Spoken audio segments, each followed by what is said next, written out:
Hello friends, motivational video YouTube channel पे आपका स्वागत है। दोस्तों, मैं आपके लिए लेके आई हूँ मोटिवेशनल स्टोरी। वीडियो अच्छा लगे तो लाइक करें, ज़्यादा से ज़्यादा लोगों तक शेयर करें, हमारे चैनल को सब्सक्राइब करें। और चलिए वीडियो को शुरू करते हैं। एक बार एक छोटे से गांव में एक मूर्तिकार रहता था, जो बहुत ही सुंदर और आकर्षक मूर्तियां बनाता था। लेकिन जब वो आदमी थोड़ा बूढ़ा हो गया था, उस आदमी ने सोचा कि क्यों ना अब मैं अपने बेटे को मूर्तियां बनाना सिखा दूं, तो मेरा बेटा भी इस गांव में मशहूर हो जाएगा। आदमी ने जब अपने बेटे से इस बारे में बात की, तब बेटा भी मान गया। अगले दिन बेटे ने मूर्तियाँ कैसे बनाते हैं ये सीखना शुरू कर दिया। कुछ वक्त बाद बेटा भी अच्छी मूर्तियाँ बनाने लगा, क्योंकि जब बेटा मूर्तियाँ बनाता तब उसके पिता उसके पास खड़े रहते और उसे समझाते रहते कि क्या गलती तुम कर रहे हो। कुछ वक्त बाद बेटा अपने पिता से भी अच्छी मूर्तियाँ बनाने लगा। गांव वाले लोगों ने भी बेटे की मूर्तियों को पिता की मूर्तियों से ज़्यादा अच्छा बोलना शुरू कर दिया। बेटा ये सब सुनकर काफ़ी खुश हुआ। बेटे की इतनी तारीफ सुनकर पिता बेटे से भी ज़्यादा खुश हुए। लेकिन अब बेटे की बनाई हुई मूर्तियों में पिता ने जब बेटे को उसकी गलती बताई, तब बेटे अपने पिता से कहा, मैं आपसे कहीं ज़्यादा अच्छी मूर्तियाँ बनाना जानता हूँ और मेरी मूर्तियों की कीमत तो आपकी बनाई हुई मूर्तियों से ज़्यादा है।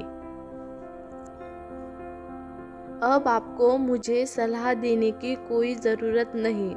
बेटी की ये बात सुनकर पिता चुप हो गए और वहाँ से चले गए। फिर कुछ दिन बाद बेटे ने अपने पिता से कहा कि मुझे लगता है कि मेरी बनाई हुई मूर्तियों की कीमत उतनी नहीं होनी चाहिए जितनी अभी है। मुझे लगता है कि मुझे दूसरी दुकान में अपनी मूर्तियाँ बेचनी चाहिए, इससे मेरा ज़्यादा मुनाफा होगा। पिता ने कहा, ठीक है, तुम अपनी अलग दुकान खोल लो। बेटे ने अपनी अलग दुकान खोल दी और अपनी मूर्तियों का दाम अपने पिता की मूर्तियों से ज़्यादा रखा। अब जो लोग पिता की मूर्तियाँ ज़्यादा खरीदते थे, उन्होंने बेटे की मूर्तियाँ जिनका दाम भी ज़्यादा था उनको खरीदना शुरू कर दिया। बेटा बहुत खुश था कि मैं अपनी पिता से ज़्यादा अच्छा मूर्तिकार बन गया।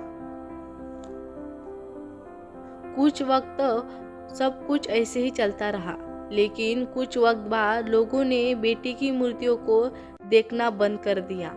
अब लोगों को पिता की दुकान पर ज़्यादा जाते और वहीं से मूर्तियाँ खरीदते।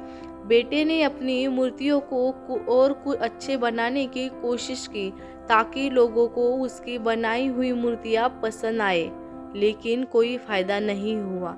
बेटा कोशिश करते करते थक गया। अपने पिता की दुकान पर इतने लोगों की भीड़ देखकर बेटे को काफी गुस्सा आया। बेटा अपने पिता के पास गया और बोला, आपने अपनी मूर्तियों में ऐसा क्या किया कि लोग आपकी ही दुकान से मूर्ति खरीद रहे हैं? मेरी मूर्तियों को तो कोई देखना भी नहीं चाहता। पिता ने सुनकर मुस्कुराया और कहा, ऐसा इसलिए हुआ क्योंकि तुमने ये सीखना ही छोड़ दिया कि अच्छी मूर्ति बनाते कैसे हैं। ये सुनकर बेटे ने कहा, लेकिन मैंने अपनी मूर्तियों को अच्छा बनाने की बहुत कोशिश की, लेकिन फिर भी कोई फायदा नहीं हुआ। ये सुनकर पिता बोले, ऐसा इसलिए हुआ क्योंकि तुम्हें पता ही नहीं है कि तुम कहाँ गलती कर रहे हो। तुम्हें पता ही नहीं मैं तुम्हें कैसा मूर्तिकार बनाना चाहता था, वैसे तुम बने